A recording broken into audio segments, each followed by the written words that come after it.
Okay, your picture is up.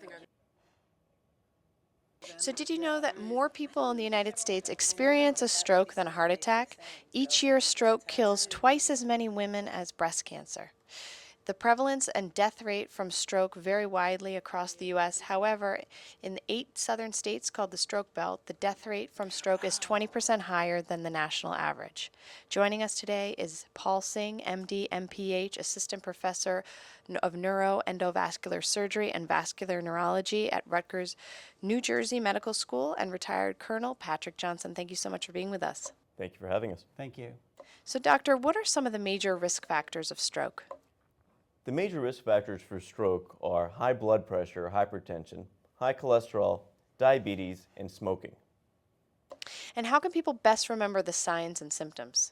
We use an acronym that we teach often named F.A.S.T, F-A.S.T.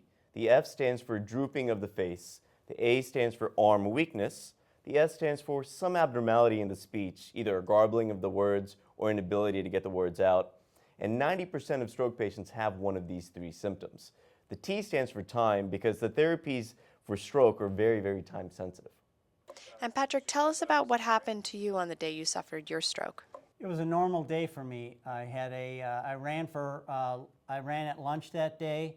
I came home from work. My wife is a nurse. My son was visiting us that day. He's a critical care nurse. Everything was just a typical day. We went to bed that night. I woke up at 3:25 a.m. I had to use the bathroom. I look at the time. I laid down afterwards. My wife said, "Cuddle me," and I replied in a slurred speech, "I can't move." My wife turned on the light. She asked me to smile. Later on, she told me I failed miserably. She knows time is brain. She dialed 911 immediately because she knew I was having a stroke. Interestingly, 2 days before that, I had taken the Air Force physical fitness test and scored a 93 on that test, which is excellent. I'm a vegetarian and a long-distance runner. I thought of myself as that I was not a stroke candidate. My wife, though, knew I was having a stroke, so she didn't care if I thought I wasn't a stroke candidate. And what has your recovery been like? Well, my stroke was severe, and the first 24 hours after the stroke was a bit of a blur. I was in intensive care, but I walked with assistance a day and a half after the stroke, and I progressed fairly quickly. I was discharged 4 days after the stroke. I went to work 7 days after the stroke, which was a bit too quick. I did have to sleep a bit more in the weeks after the stroke. I did have a pacemaker implanted, but I did run 2 months after the stroke, and my recovery was pretty much nothing short of a miracle. So, doctor, why is it so important to call 911 at the first sign of a stroke? So it's a good question because the T in FAST stands for time. So a lot of these therapies we can deliver for stroke patients are very time critical. So the sooner you get to an emergency room through EMS, through a paramedic, the faster you can get these therapies and the better the chance for a good recovery.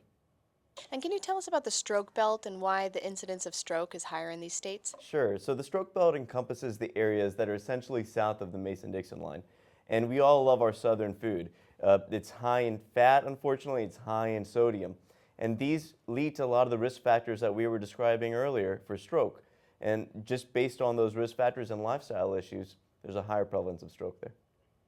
And Patrick, how has your life changed since you were affected by stroke? Well, when something like this happens, it does change your view of mortality.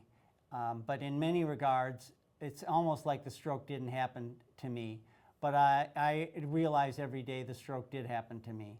I have had some seizures since I've had the stroke, and I do have the pacemaker. I do take some medication to keep my blood thin. I do tell people about stroke and about stroke awareness. I do share my story about stroke. And finally, doctor, where can we go to find out more information? So you can go to strokecall911.com and you can get more information about stroke.